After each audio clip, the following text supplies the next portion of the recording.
Donald Trump is back in West Africa's security game.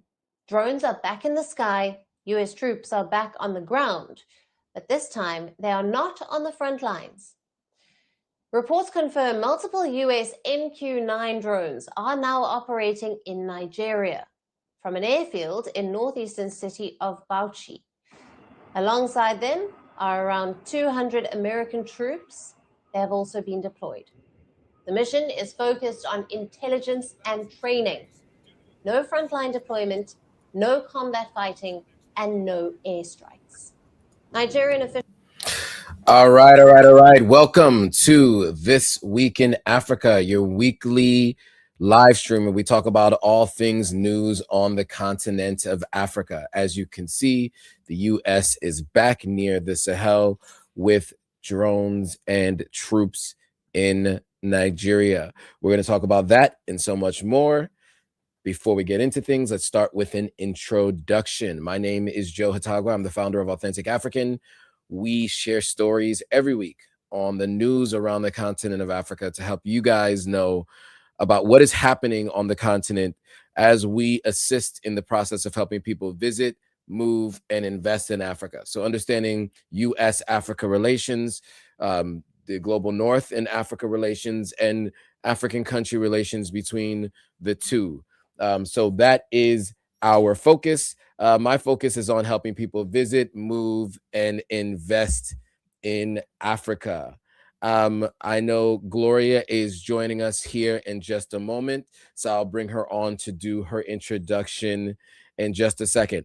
One thing I will say is today was a little bit last minute, so forgive us. We'll get through these stories quickly.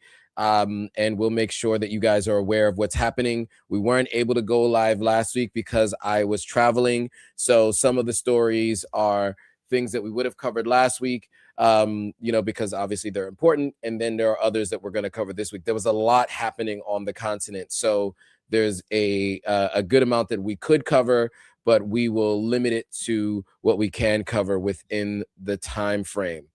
So now I will bring Gloria in a second, but let me get back to this video and then we will, actually, I think Gloria is ready to be introduced and on the live stream. So I'll bring Gloria on and we will let her do her introduction before we get into the stories. Hello, everyone. And I'm so sorry that I'm I'm obviously late, but my name is Gloria Ayo, founder of Diaspora Station, and I also co-host This Week in Africa with the Joe Hatagwa. Thank you all so much for tuning in, and thank you, Joe, for having me. Of course, as always, thanks for being here. So we are starting with, I think it's important because, you and I have been, texting back and forth in terms of stories to cover, and obviously there has been some more dust-ups in Nigeria, so I think the two stories tie together. Don't have a video for the second story as to what just happened recently with the terror attack, but we do have at least a story on the drone, so we'll play this a little bit, and then maybe Gloria, if you can give some context after this on the terror attack that just recently happened. But let's first I will play some more of this video just to give more details on what is happening in Nigeria. So let's get to it. Officials say this is part of a new joint intelligence project between Abuja and Washington. The objective is to give troops real-time data to track insurgent groups who have terrorized the country's north for close to 2 decades. This support builds on the newly established U.S.-Nigeria Intelligence Fusion Cell, which continues to deliver actionable intelligence to our field commanders. Our U.S. partners remain in a strictly non-combat role, enabling operations led by Nigerian authorities. Websites your competitors don't want you to know, part 2. Sorry, I didn't realize there were going to be ads. So give us a second. Let me just let that ad go, and I will speak to the fact that there's also a increased presence and a deal between the European Union and Ghana as well. We'll talk about that a little bit in a second, but I think one of the concerns that people have been talking about over the last week is the increased Western presence in neighboring countries to the Sahel that had recently been removed from the Sahel over the last couple of years since the AES has formed. You guys might remember over the last couple of years, we've reported on the fact that the US, Germany, France, and other countries were given deadlines to leave each of those three countries, part of the Confederation, the Alliance of the Sahelian States, the AES, over the last couple of years.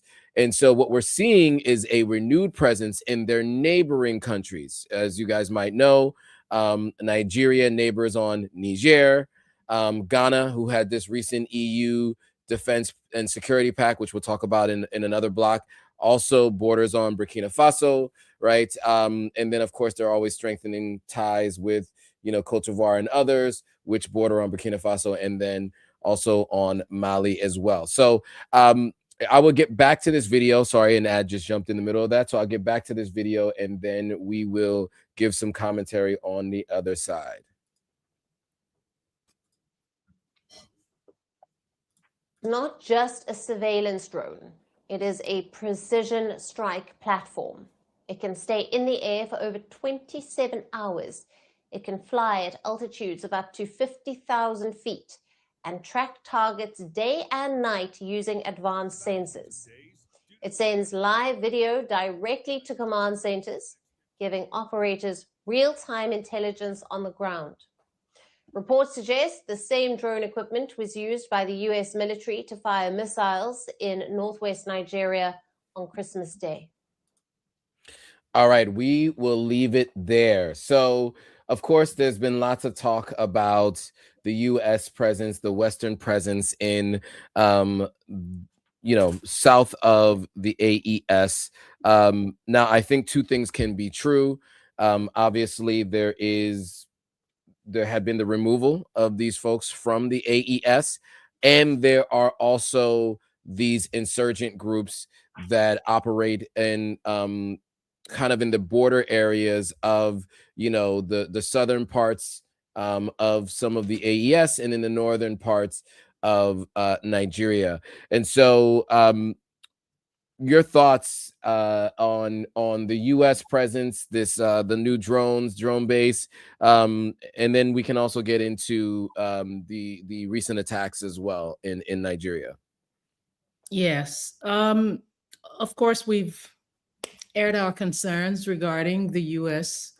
going to Nigeria. And I remember a couple of This Week in Africa ago, and we talked about it, where I said, Nigeria is sovereign. And you say, yeah, but the pattern that we have seen with countries like America is that they find a way, they get in, and then it often doesn't end well. But of course, we all remember what happened on Christmas Day in Sokoto, Nigeria, and how subsequently, or shortly after, the Nigerian government came out to say that they were working in partnership with the United States. Obviously, the Sahel has been a threat. The world standing up to support Burkina Faso, to support Ibrahim Traore. I think it's going to be maybe the first anniversary of that in about, I think next month. I think it happened in May of last year. And that was a message that was sent. So the truth is, we've said this time and time again, Africa has all the resources they want.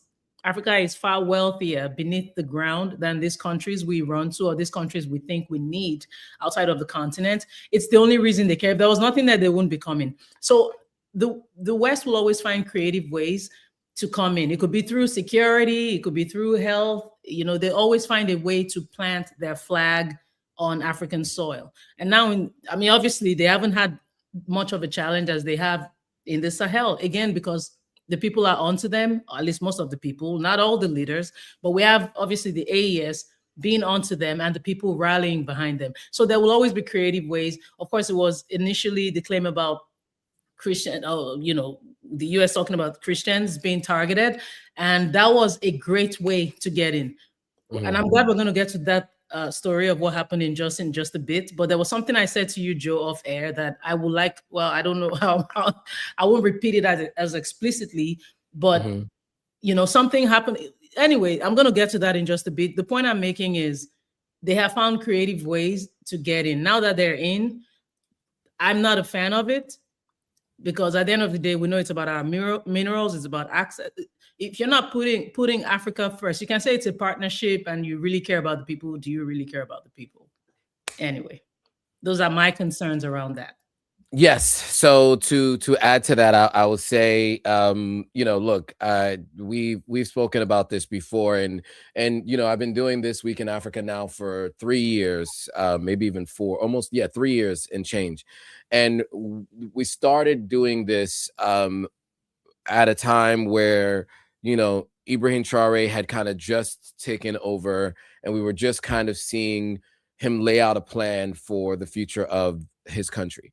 And then we were watching as they all formed this coalition, the AES, you know, with Mali and Mali and Niger as well. And throughout that time, we saw each country begin to kick out troops from other countries, because if people may not be aware, but these Western troops had been in these countries for many years and had done many of these kinds of security pacts to be able to eliminate the threats from these insurgent groups within each of these countries. And in fact, because not enough had been done by those previous administrations in these 3 countries, and also the troops that had come in from these Western countries, that I believe was in large part had to do with the coups or the revolutions that happened in each of these countries where military leadership took over. I think people felt like they needed military leadership to be able to handle these situations. Now, separate that from the countries on the other side of the borders of these countries, Ghana and Nigeria, and they are still operating with the same kind of deals with the West that the AES stopped doing. And the question that people continue to have, and you alluded to it in your statement, is, do these tools, troops, and training really impact getting rid of these terrorist insurgent groups within these countries, or are they really more meant to spy on the leadership who's now taking over the AES? And that's the question I think people are asking, and you know, rightly so, right? That is the question that people are asking. And so, and I think one point of correction, because I think someone here thought that what you were saying, you were saying the AES is a threat, like not meaning the AES is a negative threat. It's seen as a threat by the West. I just want to make sure we correct the record, because I know what you meant, but I think they may not have. So just to make sure that was clarified. Thank you, Joe, for clarifying that. Yeah, of course. And also, you know, what I will also say is leaders in the AES have many times blamed or attributed some of these attacks to Western countries, Western funding. So I do think it's important to look at that as well. So it's a very complicated situation, because to your point, there is actual, you know, Boko Haram is actually still continuing to operate as they have been. I will say, with all of the campaigns on Bring Back Our Girls and the US bombing, all of these tools, I'm just wondering how much this is actually impacting you know, the elimination of these terror cells within these countries. So I'll leave it at that, because I'll just leave it as a question. You guys can answer that question what you guys think as those who are watching. So I will say really quickly before we get into the recent terror attacks in Nigeria, I do want to mention that there has been a big and large signal shift in the United States, this current administration's rhetoric towards the continent of Africa. In this administration, this time around versus the first time, and even more recently, signaling a big shift from the administration's Africa policy previously, moving past derogatory rhetoric to a stance of economic praise. Speaking at the Future Investment Initiative in Miami, the president of the United States lauded the continent's tremendous potential, specifically highlighting its vast mineral wealth. His latest statement stands in stark contrast to the derogatory comments he made on African nations in 2018, where he confirmed during a Pennsylvania rally in late 2025, the pivot has or is driven by an intensifying global race for critical minerals in Africa, such as cobalt and lithium.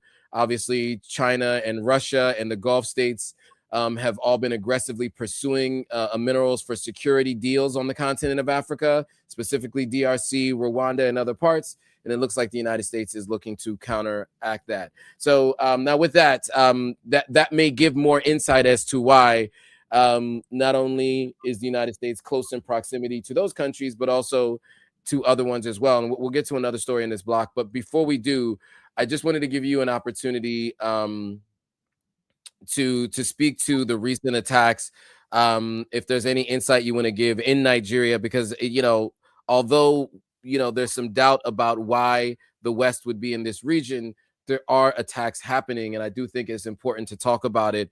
And, you know, I will say, in terms of the news outlets that cover it, you know, in the United States, it's generally covered from the Christian perspective, right? Because it gives reason to discuss it on the likes of OAN and Newsmax and these folks and Fox News. You notice that it doesn't get discussed as much on left-leaning news outlets in the United States, for instance, because they are not approaching it from the religious angle. And so, you know, they just don't think that people are interested in it, so they don't cover it. But what you find is that with the religious angle, the right-leaning news outlets in the United States do cover it. It hasn't been covered widely. And so, but because we want to communicate what's happening, we do want to cover it a bit here. So we don't have a video to react to. Well, I guess I do have a video to react to. It's a anecdotal video. It's a video on X, and you can just see like fighting in the street, but it's tough to really say the cause and, you know, who's involved. We just know that it's happening in northern Nigeria, and this is from people's phones. So maybe we can give you something to respond to, and we can look at, and then we can then also have some commentary on the other side. I'll give it back over to you to talk about it. So let me just share really quickly, and we will have some commentary on the other side. Let's see if it actually plays this video. It looks like it's not playing. Give me 1 second, guys. Sorry. Okay. There we go. Can you see that on screen? I can. Okay. See, they don't keep person. They don't keep person. They don't keep this man. They don't keep this man. They don't keep this man. What you do? All right, we'll leave it there. They're speaking in Pidgin, but you heard what they said. This man is going to be unalived based on what this person's eyewitness account is saying. And so, Gloria, if you please, let's talk a little bit about what is continuing the ongoing attacks in Nigeria by these extremist groups. Thank you, Joe. And again, thank you for always making your platform available for issues that may or may not really be talked about. This is really urgent. So that video is actually, I believe, from the University of Jos. So students at the University of Jos were literally fleeing for their lives. This was actually after what happened on Sunday. So Sunday, there was an unaliving of people unprovoked, and then the reign of terror continued throughout the week. So Jos, which is in Plateau State in Nigeria, Jos is actually currently being on alert because of this. Just is actually a state, even though even Plateau is a state that even though it's in the north, you'll find a lot of Christians there. So it's not as Muslim as other parts of the north. And that's why, obviously, it goes back to the conversation where people will now start debating, is this a target against Christians? But I think beyond that, one thing that was concerning was the president's delayed response to this, because the president's birthday, I believe, was actually the day the attack happened in Jos. And people Nigerian president, by the way. The Nigerian president, I'm sorry, Tinubu. And people have been, of course, people have called him out for his silence. And he finally responds and, talks about making sure we handle, this situation and get Jos safe and all. We appreciate the promises. But, there are also reports from eyewitnesses who have said that these men actually sent a warning in advance. And this is quite the pattern that we see.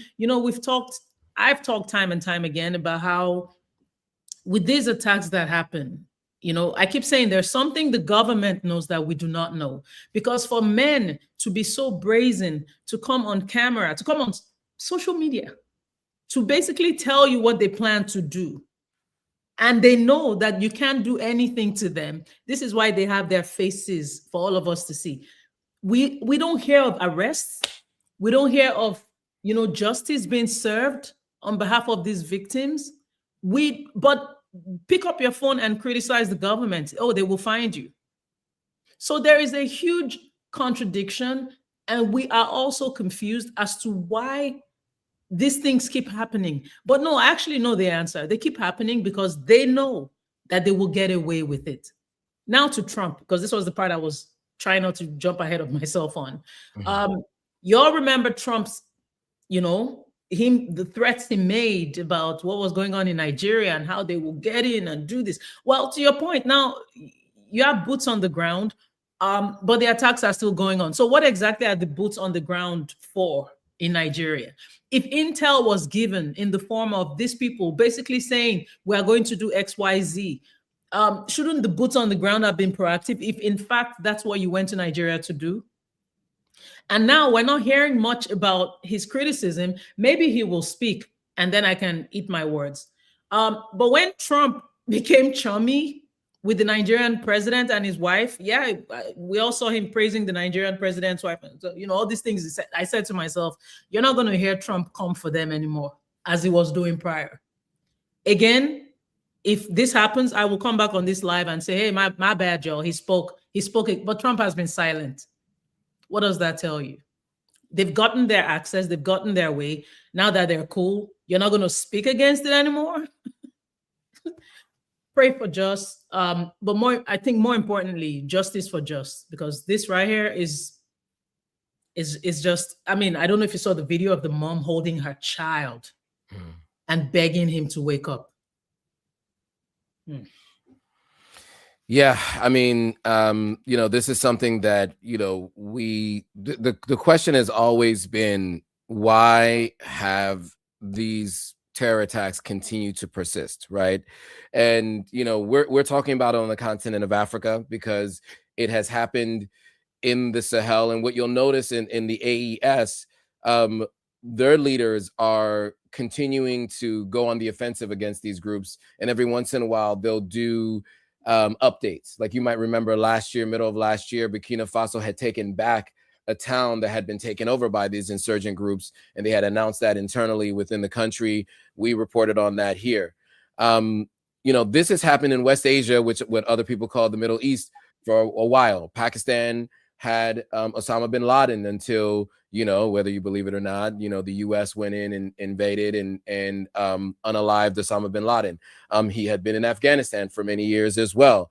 So these groups do have strongholds on towns and cities in countries. And right now we have many groups like this in different parts of the continent of Africa. And the question has always been, why aren't the leadership of these countries doing anything about it?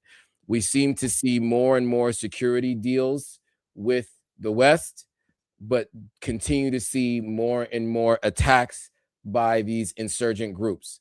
And so there's always questions as to what is the outcome really of these security deals. And, you know, we'll leave it to you guys to speculate. I have my own thoughts and ideas, and that's a conversation that we could have somewhere else behind a paywall. But, you know, obviously there are a lot of questions here, and, you know, we should be asking those questions. And we just want to make sure that you guys are presented with the information so you have questions to be asking. Lots of thoughts in the comments here about what people believe the reason for this and who's responsible for this. But exactly as said here, draw conclusions by yourself, people. We are leading you to water you decide to drink. Okay, so with that, there's also a so just on the topic of U.S. Africa relations, the U.S. deepens its Kenya military ties with $750,000 naval base investment. So they are the U.S. is significantly ramping up its military footprint in East Africa, commissioning, like I said, a $750K naval training facility at a Navy base in Kenya. The strategic move aims to, what they say, bolster Kenya's marine corridors and commandos for counter-terrorism and maritime security along with the Somali border. As the Indian Ocean becomes a crowded arena for global influence among U.S., China, and Gulf powers, Nairobi seems to be positioning itself as a regional anchor while deepening defense ties with Washington. President Ruto of Kenya continues to expand trade agreements with Beijing and navigating the geopolitical competition to secure Kenya's economic and security future. So we'll play a video here on this topic, and we'll have some commentary on the other side.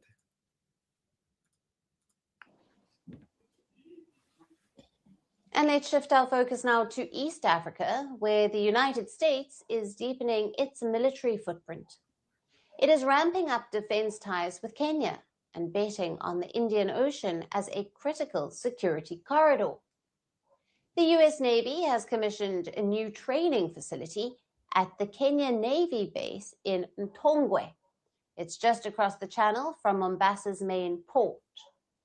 The project is valued at around $750,000, but it serves a strategic purpose.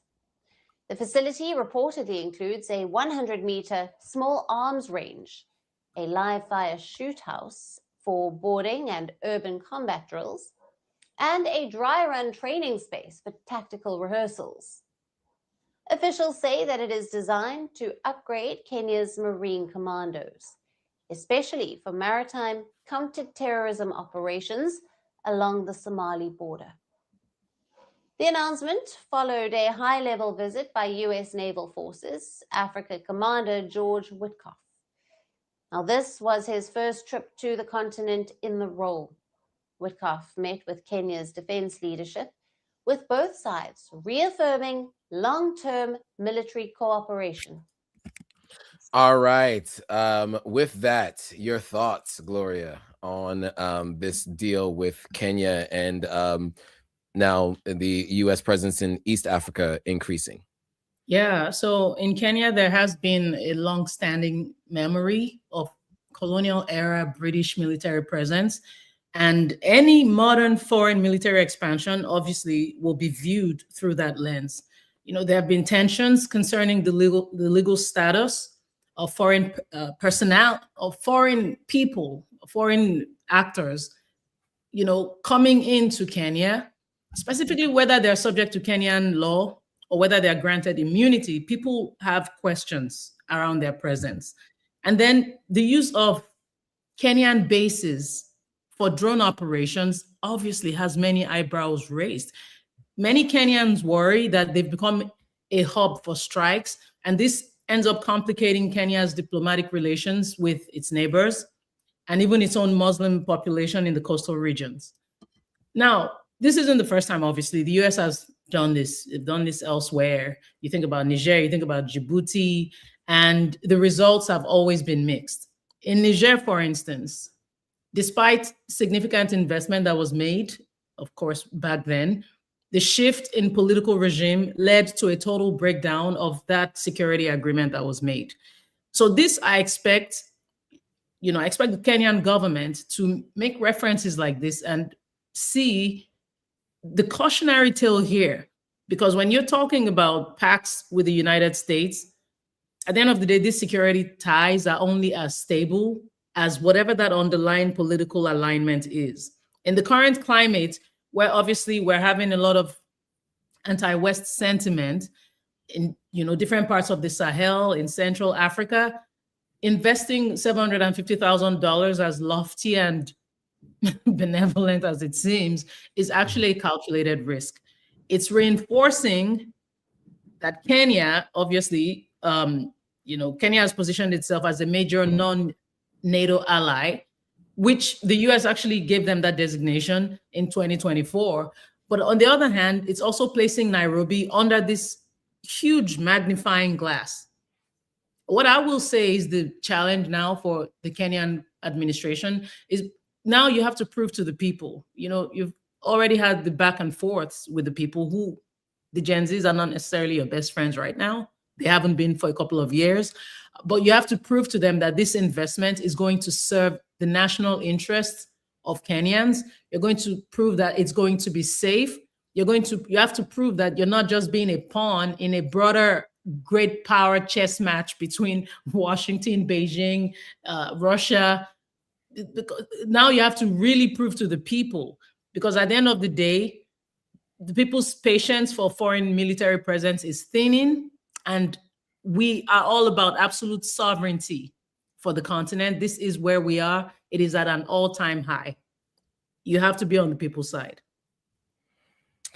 Yeah, I agree 100%. I think what we have on the continent right now is a difference between what the leaders are doing and believe is right for the country and what the people want and believe is right for the country, and for the continent, really, because I think many people on the continent, if you talk to day-to-day people today, from what I have seen, just from my first trips to the continent in 2010 to where I am now, and the communications I have with more people, everyday people are aware of what's happening across the continent and with different leaders in different countries.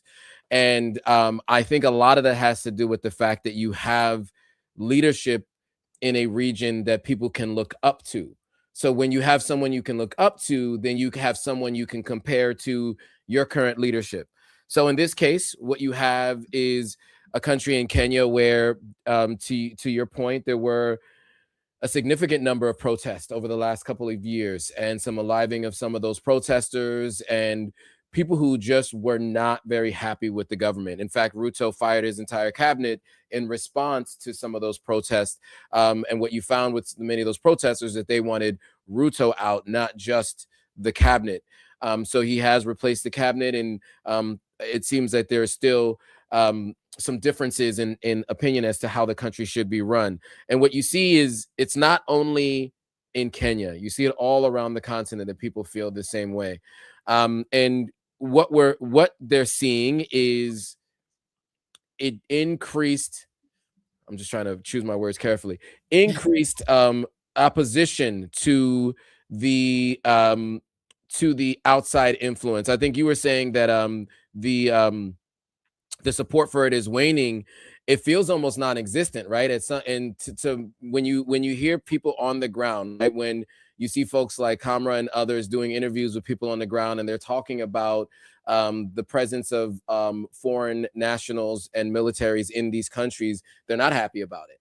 And it is something that really has, has led to a lot of people having conversations about, how do we end up getting to be more like the AES through voting of leadership and through other means that you hear being spoken about and whispered about with people on the continent.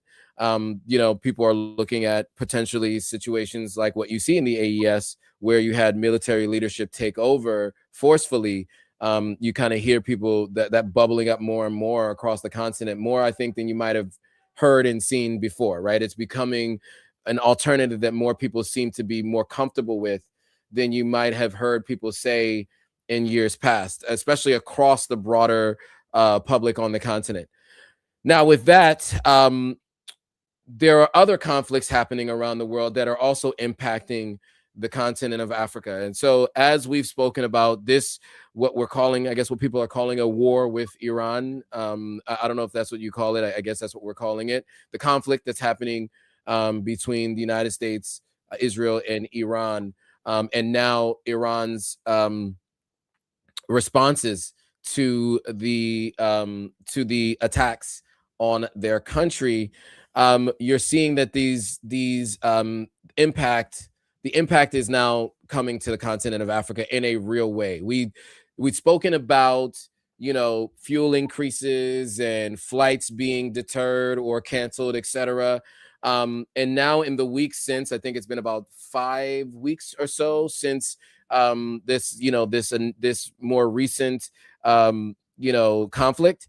And now we're starting to see specifically some ideas around, let's say, solutions to the closing of the Hormuz Strait and the changes to the flow of fertilizers and oil, etc., through that region.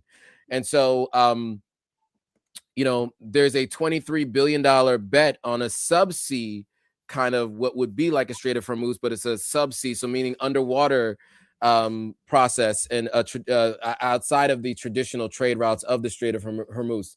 And specifically what you're seeing is that Morocco and Spain are trying to fast track a massive project to construct a $23 billion sub-base rail. And it's a tunnel connecting Africa to Europe.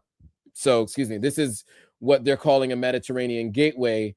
Their idea is that this aims to transform North Africa into a global logistics powerhouse, providing what they call a stable alternative to the volatile maritime choke points spanning a 42 kilometer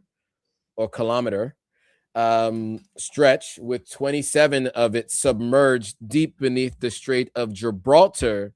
The project faces many engineering hurdles, including water depths of over 900 meters and significant seismic activity.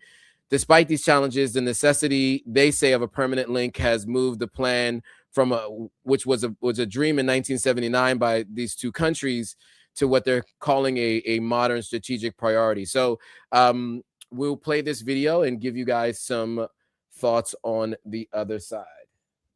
And this also is coming from First Post Africa. I do want to make sure we mention who this is coming from.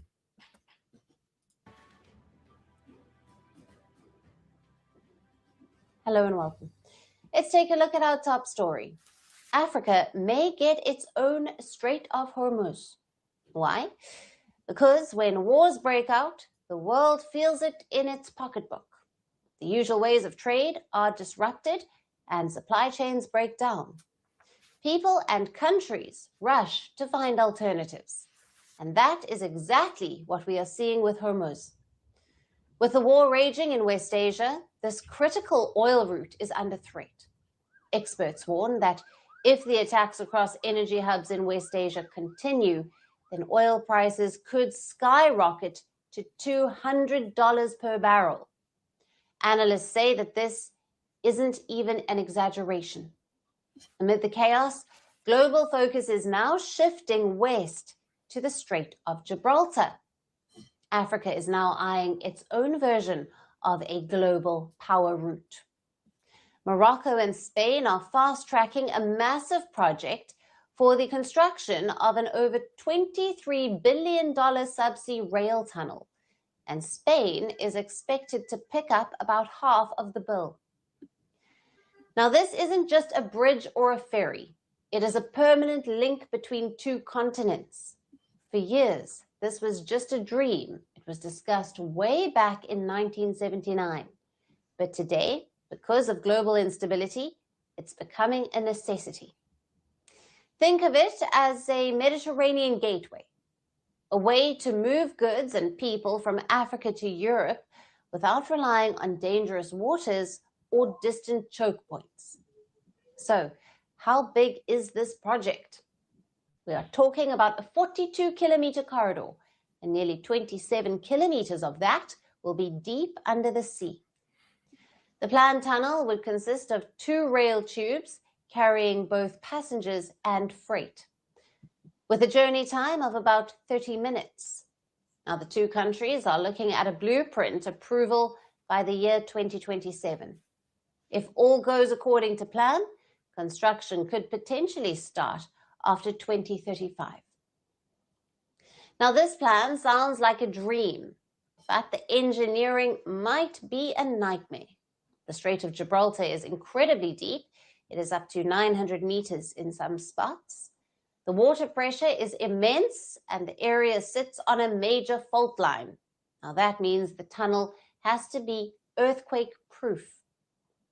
Engineers have already ruled out building a bridge, due to the extreme conditions in the Strait of Gibraltar. They've settled on a deep rail tunnel that can withstand high pressure and seismic shifts. All right. So obviously, blueprint has to be approved by 2027. Construction would not even start until 2035. But your thoughts on this as a potential option, to combat the challenges in the Strait of Hormuz, to move people and goods between Europe and Africa, specifically Morocco and Spain. Right. So currently, about 90% of all internet traffic between Europe and Asia passes through a narrow corridor in the Red Sea and the Suez Canal. And almost all subsea cables that travel from the UK and France, India and Singapore must pass through the coast of Yemen and the Suez Canal. If the Strait of Hormuz or the Red Sea becomes a no-go zone due to this war, the global digital economy is going to face a catastrophic blackout. And in order to mitigate this effect, you have tech giants like Meta and Google and African nations investing billions into bypassing the Middle East entirely. So instead of going through the Red Sea, now they're trying to go around the African continent, as we've seen in the video and in Joe's introduction. The proof here is, at the end of the day, you cannot remove Africa from any conversation, because Africa lays the pipe for the rest of the world. So what I expect is positioning for us to leverage this Strait of Hormuz anxiety to build our own digital sovereignty.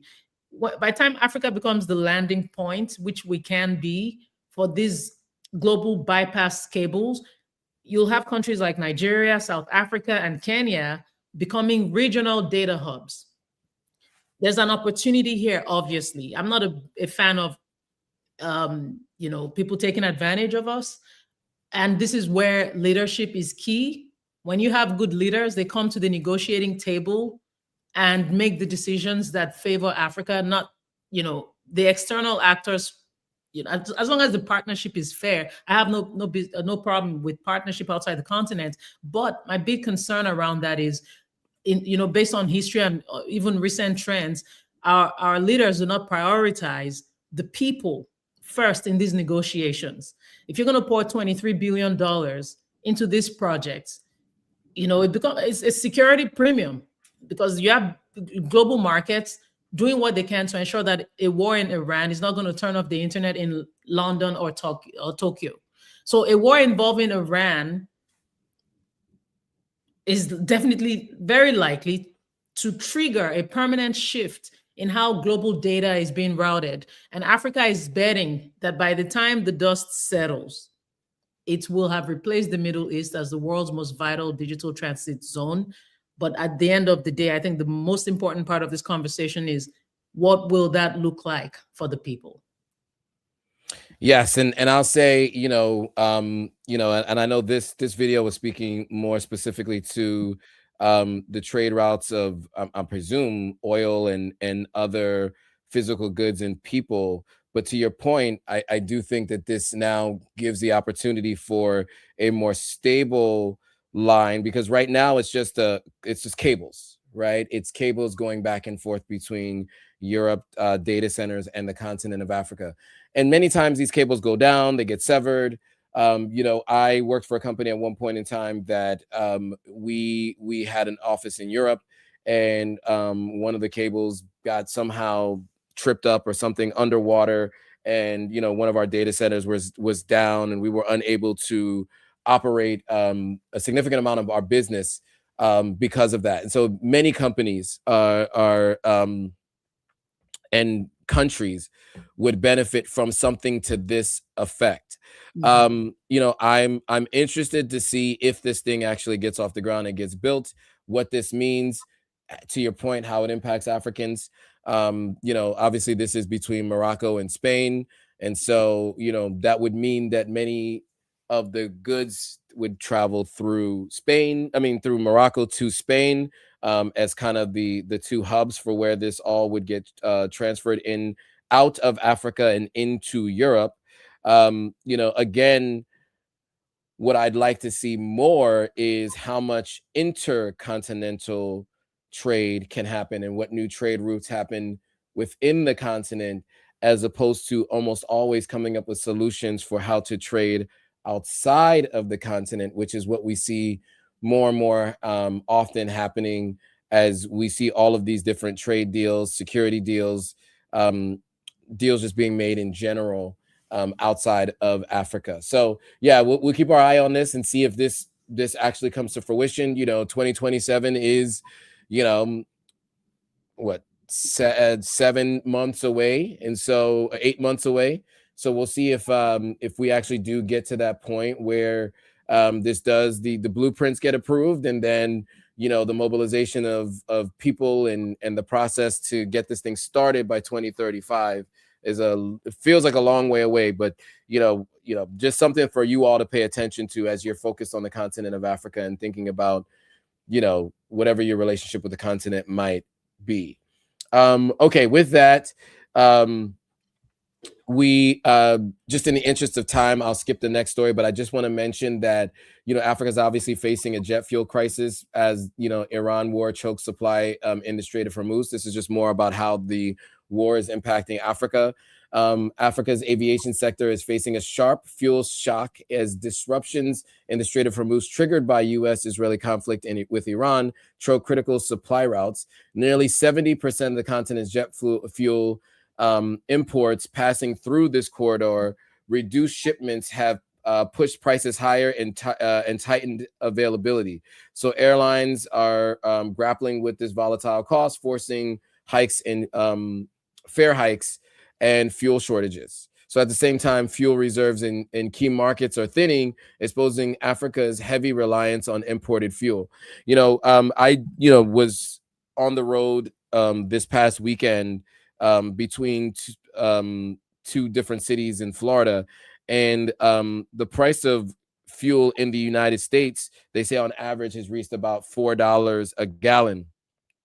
And I don't know how much people are aware, but it is actually more expensive in many parts of the continent to buy fuel than it is in the United States. So for those who are living on less per day per month are paying more for fuel in general, right? It's almost always been more expensive in many of the countries on the continent for those to buy refined fuel, because as we've mentioned before, crude oil gets shipped out, refined, sent back to the countries of origin, and also to other countries who are net importers of products and services, goods and services, including oil. So obviously the cost of fuel has gone up tremendously, not just for planes, but for the everyday individual that is driving every day to work.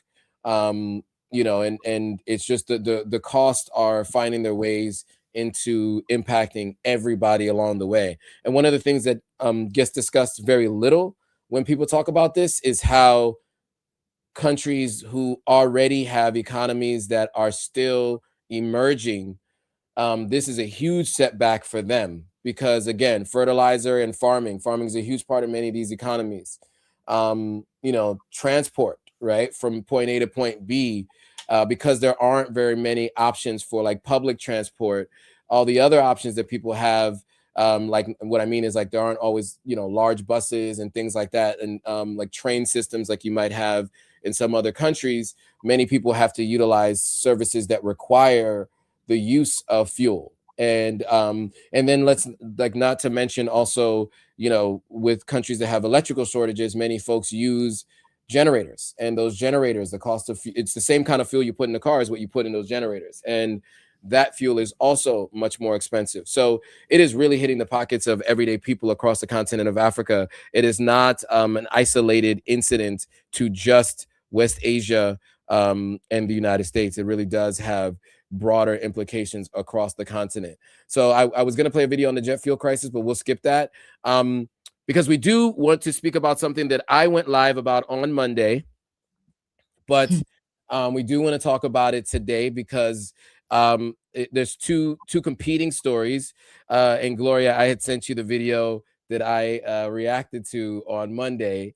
There are two competing stories here as it pertains to the country of Ghana, and as it pertains to the reparations and slavery as the gravest crime against humanity declaration and vote by the United Nations General Assembly. So we will play a video that speaks to this, and we'll have some commentary on the other side.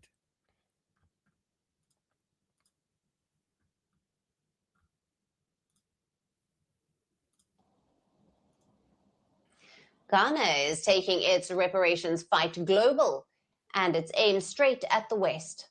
But inside the halls of the United Nations, the fight against slavery started on a very different note.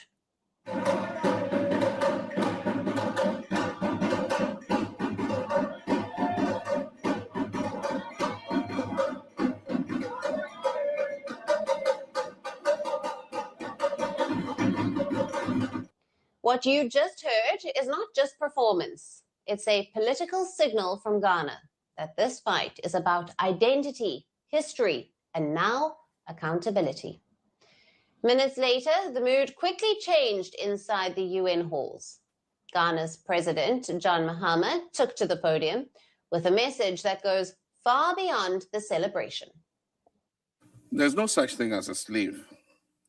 There were human beings who were trafficked and then enslaved by people who believed they could own those human beings as chattels, as their personal property. But this is not just about the past. John Mahama is linking history to what he says is happening right now. He accuses the United States under Donald Trump of normalizing the erasure of Black history. He points to a series of moves by US administration that Trump calls anti-American. The timing of this attack is not accidental. Ghana is leading a global coalition. African, Caribbean, and global South nations have aligned to pass a UN resolution that seeks to formally recognize the transatlantic slave trade as one of history's greatest crimes against humanity. But more than that, Ghana says what they want is formal apologies and reparations from the West that they never received. The perpetrators of the transatlantic slave trade are known. The Europeans, the United States of America. I will leave it there in the interest of time. The link is in the description if you want to watch it more fully. So your thoughts on this? And I don't know if I want to introduce the European Security Defense Pact right at this moment. Let's just start with this. Your thoughts on this, and then we can introduce that topic immediately following. But what were your thoughts on this? Because we haven't gotten a chance to talk about it as of yet. Yeah. Oh, yeah. I definitely made my thoughts very clear. I was actually very happy just to see Ghana representing on the world stage. I even named myself Akosua. I was born on a Sunday, so yeah. And Ghanaians, you know, they showed a lot of love, so that was really nice. But for me, it was just the ability for an African leader to represent the continent in that way. Because usually when our leaders go on these global stages, they're there to, you know, beg and cower, like, because you don't know what you have. You don't know the value of Africa. But to have Africans so confidently, you know, showcase our culture and fight for something that not only affected Africans, but affected the entire race throughout the world, actually affected the world globally, you know, and that recognition was really important. And I know we're going to get to the next, or introduce the next part of it, because it is indeed bittersweet, you know, how that kind of ended or where it went. But, you know, I do believe a lot of things can be true. And I do think for this one, I appreciate what Ghana did completely. Absolutely. And so before we introduce the next segment, just to remind everyone who didn't see the live stream on Monday, in the voting, who voted in favor, who voted against, who abstained, and who had no votes. Now, the no votes generally are people who are not recognized by the United Nations. So, you know, unpaid dues, et cetera, et cetera. But let's start with in favor. In favor, all the BRICS nations you guys might be familiar with, right? Brazil, Russia, India, China, South Africa, plus I think 53 or 54 countries on the continent of Africa actually all voted in favor. Who voted explicitly against? Interesting. You see 3 countries here. The first 2, you may guess as to why. The third is also interesting because there are a lot of people in Argentina who a lot of former German individuals from World War II moved to Argentina. So thoughts on that, you guys can make your own connections there. As far as who is abstained, all 27 members of the European Union, that includes countries you guys are all familiar with: France, Germany, Italy. The United Kingdom is formerly European Union. Now it stands outside of the European Union, but they also abstained from a vote. Canada, Japan, and Australia. So why does that matter, right? People are wondering, what does abstaining mean? What does voting against it mean? Now, the United States reason for voting against it was the terminology using the gravest crime against humanity. The United States felt that one reason that they should not vote for this is because they felt like it made a hierarchy of crimes against humanity. That is the United States position. That's what they said. They also stated that because the slave trade was not illegal at the time, they don't want to call it the gravest crime against humanity. Now, as far as the European Union abstaining means that they are not absolutely saying it's not a crime against humanity, but it gives them the ability to say that they disagree with certain elements of the framing. From the European Union's perspective and the UK's perspective, they didn't like the idea that there was a possibility of reparations included in the discussion. So they abstained from the vote because they did not want to be responsible for paying out reparations, although it has been pointed out on many occasions that countries who voted against have received reparations, or the people who were involved in those have received reparations and have gotten all kinds of aid since. So yeah, I think that there is a lot to talk about here, but I think what we'll focus now is on the European Union and the deal with Ghana, because I think that probably is one that I think you might find interesting, those who are watching, considering the entire European Union did say no. They abstained from the voting. They didn't necessarily say no, but they abstained from the voting. So I'm going to walk you guys through the defense agreement that Ghana did with the EU. So on the same day that this was, this vote went through at the United Nations, Ghana became the first African nation to sign a formal security and defense partnership with the European Union. This was a strategic agreement signed by Ghana's vice president and also the EU high representative. And they say it aims to bolster Ghana's capacity to counter regional instability and evolving security threats. So a couple of things they had as objectives: counter-terrorism, which means they were strengthening intelligence sharing and operational tactics, maritime security, that's in the water, the Gulf of Guinea, cybersecurity and hybrid threats, protecting what they said, critical digital infrastructure, military equipment and financial support. And then those who support this deal said it does not mean boots on the ground from the European Union. So there's no video to respond to there. Just wanted to get your thoughts after seeing this vote to see the deal done on the same day by the country of Ghana. Yeah, and I've seen people say that that was just basically a way to soften this blow, that Ghana signing what they signed with Ghana bringing this conversation about slavery being the greatest crime or one of the greatest crimes in the history of the world, that was just basically a way to soften the blow, because obviously a dealing like this with the EU does raise a lot of eyebrows. And here are the reasons. I mean, obviously, number one, the most obvious reason is the fact that the entire EU actually voted no. You went down the list of the countries who were for, against, and those who abstained. The entire European Union voted no. And we know what they did.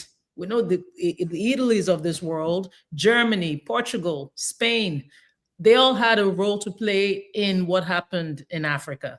Denmark, Sweden, they all have a role to play. So that already told you, because at the end of the day, you look at that list and you can actually decide who is for you and who is not for you. They're basically telling you. So when you now have a situation where this security pact has been signed with the same people who actually voted no, it does raise a lot of brows. I was extremely concerned, but I also don't want to conflate the two and say that was deliberately done. Please forgive me. I just like to give benefit of the doubt where I can. I know. Sometimes I like nuance. I'm not a fan of that signing, but at the same time, I'm not going to say that was just, to cover up for what they planned to do. I don't like to think that their intentions were bad, but I do think sometimes our leaders can make judgments that actually make the people question, why they would do certain things. Mm-hmm. Yeah, I mean, and look, I think to that point, right? I think, there are a lot of people who were saying that on Monday in the comments, and people have been saying that, in videos as well. And look, I can't stop people from speculating. I would say that, two things can be true, right? This resolution was necessary, and it's a process that should be ongoing and should have been done. It took forever for a leader to go through the process. And just to be clear, what this process looks like. So I don't know how long the EU and Ghana were having these security talks. What I do know that it was a multi-stage process. Mahama actually introduced this idea in his first administration, from what I understand, and then his predecessor, his predecessor, and then the person who took over after him, Akufo-Addo, also had spoken about it. This is just the first time it went to the African Union. African Union agreed, then it went to the United Nations. So I will say that there were multi-steps of processes. So I'm not sure that the EU security deal was happening. Now, you might say the timing of when they signed the EU security deal might have been while a larger story was happening, so it could not be a headline story. That is a possible scenario, right? Which I think is a fair one for people to assume. That the when they decided to sign the deal was on the exact same day. So there could be some truth to that. But I will say one of the things that I really say to everyone who's paying attention here, who's watching this, is who your friends are as countries, right? And look, everybody, of course, is looking to take advantage of the continent of Africa for its mineral resources, right? And they have been and will continue to be. The question I do have, though, is who is and how are they, right? And how is the continent of Africa benefiting from these strategic partnerships? That is what I want everybody to look at. Because at the end of the day, we've been saying we want Africa to do more deals with each other on the continent and with the Caribbean as well. Yes. And we'd like to see more of that. But in the absence of that, the deals that they're doing, who are they doing deals with, and what are the outcomes of those deals? So I would definitely pay attention to those things. I've spoken about this at length, so I'll leave it at that. I don't want to rehash a lot of the conversation that we had before, and just in the interest of time, just where we are at time right now. But I definitely would encourage everybody to pay attention to both of these stories and continue to follow along, because as we know, Ghana is on the border of Burkina Faso, and there's a lot of conversation as to why the European Union wanted to do this security pact with Ghana. And so there are a lot of, people have questions. And so, I think if you guys have questions, just follow the stories, and, I'd love to hear from you guys on your thoughts on these particular stories and what's happening here. All right. So with that, I know we are at time. We're a little bit over time. Gloria, I don't know if you still want to go through the rest of the stories, if we're good to end it here. I do have to jump. Sorry. Okay. Yeah. So guys, in the description, the links to all the stories are here from the YouTube videos, both on Gloria's channel and mine. Make sure you are paying very close attention, right? As mentioned, Gloria, as part of what she does, is make sure she educates people on the history of the continent and the diaspora, and also what's happening today. That's also my goal. My goal is also to help people do one of three things, right? Visit, move, and invest in Africa. And so for those of you who are thinking about those three things, it's important to know what's happening on the continent where you're planning to move. Just like I think you should be aware of what's happening where you are currently, you should also be aware of what's happening and where you're planning to move. And the belief system for us is always about is about Pan-Africanism and advancement of all African people, no matter where they are in the world and no matter how they identify themselves. And so that's always the lens in which we will approach telling these stories. But we do want to give you guys the opportunity to react to them as well. So as much as possible, we'll share what you guys think on the screen when time permits. Okay, with that, make sure you subscribe to Gloria on YouTube. It's at the Gloria Ao. Also subscribe and follow her on Instagram, and then it's also at Diaspora Station as well.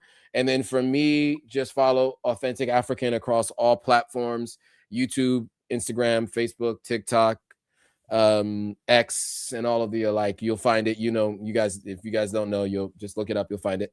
And stay tuned on Thursdays for this weekly live stream where we talk about the news of the day on the continent. So with that, thanks for watching. See you guys all on the next video. Bye guys.